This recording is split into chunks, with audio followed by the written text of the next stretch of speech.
இப்போது புதிய அறிமுகம் ஆச்சி ஹோட்டல் சாம்பார் 50 கிராம் ரூபாய் 20 மட்டுமே. Repco home finance, your dream home awaiting you.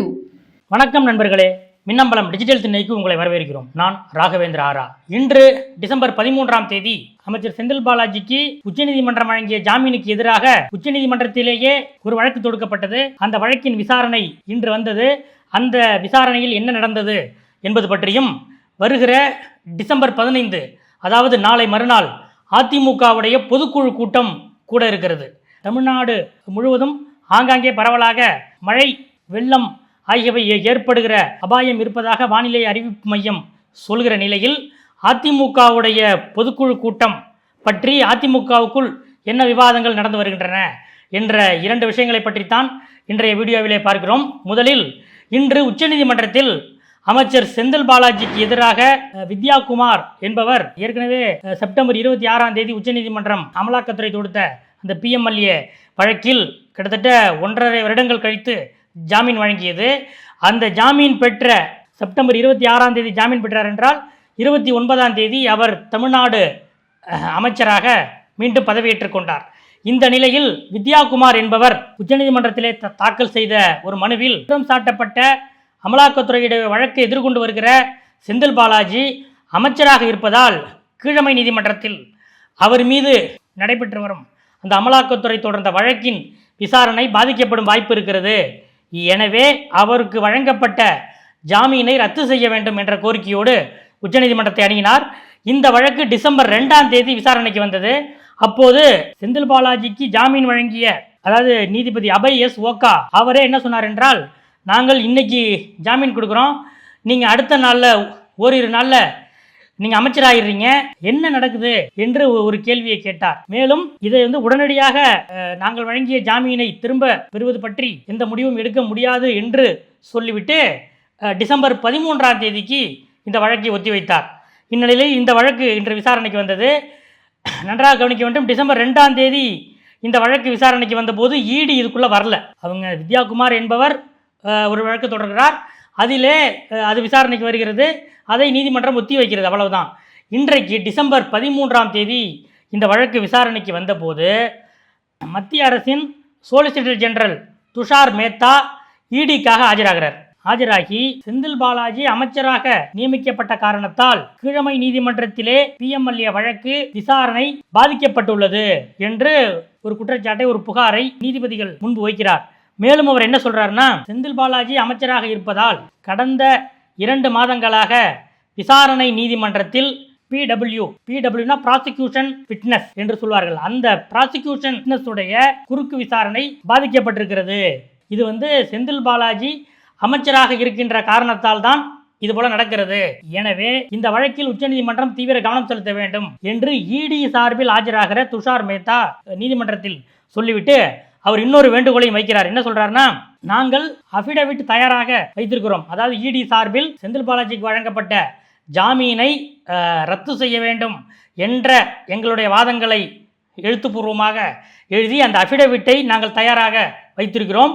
நீதிமன்றம் இன்னும் எங்களுக்கு அனுமதி தரவில்லை, நீதிமன்றம் எங்களுக்கு டைரக்ஷன் கொடுத்தா நாங்கள் அந்த அஃபிடவிட்டை தாக்கல் செய்கிறோம், அதற்காகத்தான் நாங்கள் காத்திருக்கிறோம் என்று துஷார் மேத்தா இன்று நீதிமன்றத்தில் சொல்ல, ஜஸ்டிஸ் நீதிபதி ஓகா என்ன சொல்கிறார் என்றால், EDயை அவர்கள் தரப்பு அஃபிடவிட்டை தாக்கல் செய்ய அனுமதி அளித்து அதை அனைத்து தரப்பினருக்கும், அனைத்து பார்ட்டிகளுக்கும் அதோட காப்பியை வழங்குமாறு இன்று நீதிபதி ஓகா கூறினார்.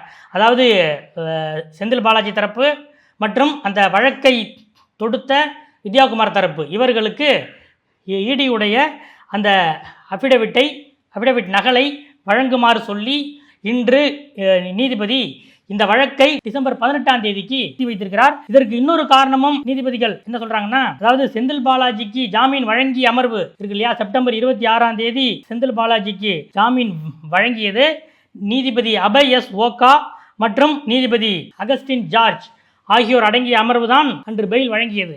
ஆனால் இன்று இந்த அமர்வில் யார் இருந்தார்கள் என்றால், நீதிபதி அபய் ஓகா மற்றும் நீதிபதி பங்கஜ் மித்தல் ஆகியோர் இருந்தார்கள்.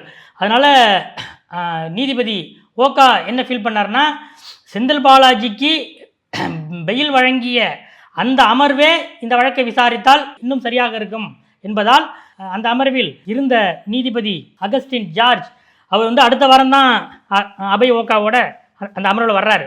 அதனால் இதை அடுத்த வாரத்துக்கு விசாரிப்போம் என்று சொல்லி டிசம்பர் 18ஆம் தேதிக்கு இந்த வழக்கை ஒத்தி வைத்திருக்கிறார்.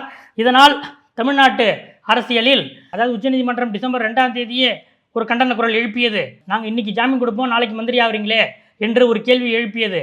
ஆனால் முதலமைச்சர் மு.க. ஸ்டாலின் அமைச்சர் செந்தில் பாலாஜியை தியாகி என்று வர்ணிக்கிறார். அவருக்கு தொடர்ந்து அவரை அமைச்சராக வைத்திருப்பதில் முதலமைச்சர் ஸ்டாலின் உறுதியாக இருக்கிறார்.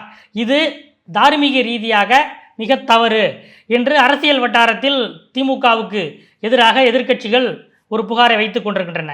சட்ட ரீதியாக இதில் என்ன நடக்கும் என்று விசாரித்த போது அமைச்சர் செந்தில் பாலாஜியிடம் முதலமைச்சர் ஸ்டாலின் தரப்பில் டிசம்பர் 2ஆம் தேதி இந்த வழக்கு வந்தபோதே இது என்ன என்று கேட்டதாகவும், அதற்கு செந்தில் பாலாஜி அது சட்ட ரீதியாக இதில் நமக்கு எந்த சிக்கலும் இல்லை, அதனால் இது பற்றி பயப்பட எதுவும் இல்லை என்று செந்தில் பாலாஜி அப்போதே முதலமைச்சரிடம் உறுதி சொன்னதாகவும் செந்தில் பாலாஜி வட்டாரத்தில் சொல்கிறார்கள். இந்த நிலையில்தான் இந்த வழக்கு டிசம்பர் 18ஆம் தேதிக்கு ஒத்தி வைக்கப்பட்டிருக்கிறது. அன்று இடி உடைய அஃபிடவிட்டில் என்னென்ன இருக்குது என்பதை பொறுத்து இதனுடைய வழக்கின் வேகமும் அடுத்த கட்டமும் இருக்கும் என்பதுதான் இன்றைய உச்சநீதிமன்ற விசாரணை மூலமாக நாம் அறிந்து கொள்ளக்கூடிய ஒரு விஷயங்களாக இருக்கின்றன. அடுத்ததாக வருகிற டிசம்பர் 15ஆம் தேதி அதிமுகவுடைய பொதுக்குழு கூட்டம் சென்னை வானகரத்திலே நடைபெற இருக்கிறது. அதாவது ஜெயலலிதாவுடைய மறைவுக்கு பிறகு அதிமுக நடத்திய கிட்டத்தட்ட பெரும்பாலான பொதுக்குழுக்கள் அந்த உள்கட்சி ரீதியான சர்ச்சையாகத்தான் முடிந்திருக்கின்றன. இந்த நிலையில் இந்த டிசம்பர் 15ஆம் தேதி நடக்கக்கூடிய பொதுக்குழு ஜெயலலிதா மறைவுக்கு பிறகு இல்லாத அளவுக்கு சிறப்பு அழைப்பாளர்களையும் அழைத்து பிரம்மாண்டமான பொதுக்குழுவாக நடக்க இருக்கிறது என்பதை நவம்பர் 6ஆம் தேதி அதிமுகவுடைய மாவட்ட செயலாளர் கூட்டத்திலேயே எடப்பாடி பழனிசாமி அறிவித்திருந்தார். அப்போதே நாம் அதை டிஜிட்டல் திணையிலும் அது பற்றி விவாதித்திருந்தோம். இந்த நிலையில் டெல்டா மாவட்டங்களில் கடும் மழை, தூத்துக்குடி, தென்காசி மற்றும் திருநெல்வேலி மாவட்டங்களில் கடும் மழை, வானிலை மையத்துடைய எச்சரிக்கைகள். இந்த நிலையில் அதிமுகவுடைய பொதுக்குழு திட்டமிட்டபடி கூடுமா அல்லது சில நாட்கள் அதை தள்ளி வைக்கலாமா என்ற கேள்விகள் அதிமுகவின் தென் மாவட்ட நிர்வாகிகள் மத்தியில் எழுந்திருக்கிறது. இது பற்றி அவர்கள் இன்று சென்னையிலே இருக்கக்கூடிய நிர்வாகிகளை குறிப்பாக அதிமுக பொதுச் செயலாளர் எடப்பாடி பழனிசாமி தரப்பையே அவர்கள் கான்டாக்ட் பண்ணி கேட்டதாக சொல்கிறார்கள். அதுக்கு முன்பு டிசம்பர் 15 அதிமுக பொதுக்குழு கூட்டத்துக்கான ஏற்பாடுகள் ஒரு பக்கம் பிரம்மாண்டமாக நடந்து கொண்டிருக்கின்றன. மொத்தம் சிறப்பு அழைப்பாளர்கள் உட்பட மொத்தம் 4500 5000 பேர் வருவார்கள் என்று எதிர்பார்க்கப்பட்டு அதற்கேற்ற மாதிரி ஏற்பாடுகள் ரொம்ப பிரம்மாண்டமாக அங்கே நடந்து கொண்டிருக்கின்றன.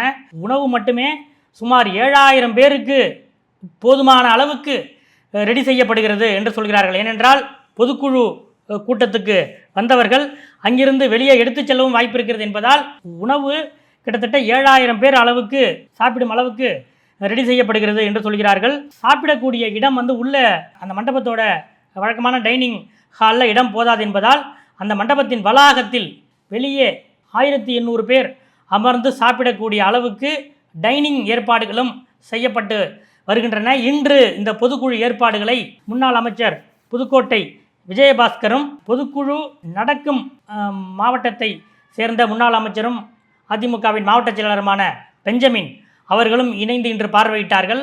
அது தொடர்பான ஏற்பாடுகளை தீவிரமாக அவர்கள் செய்து வருகிறார்கள்.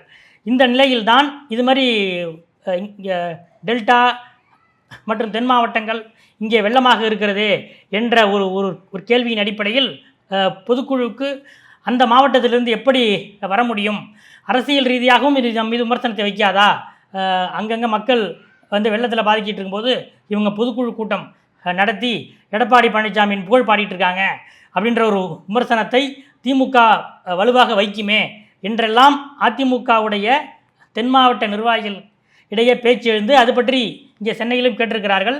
அப்போது பொதுச் செயலாளர் எடப்பாடி பழனிசாமி தரப்பிலிருந்து அவர்களுக்கு என்ன விளக்கம் அளிக்கப்பட்டிருக்கிறது என்றால், இது ஏற்கனவே கிட்டத்தட்ட 20 நாட்களுக்கு முன்பே திட்டமிட்டு அறிவிக்கப்பட்டது, அதனால் இதை ஒத்தி வைக்க முடியாது, செயற்குழு பொதுக்குழு கூட்டம் என்பதால் இதை ஒத்தி வைக்க வாய்ப்பில்லை.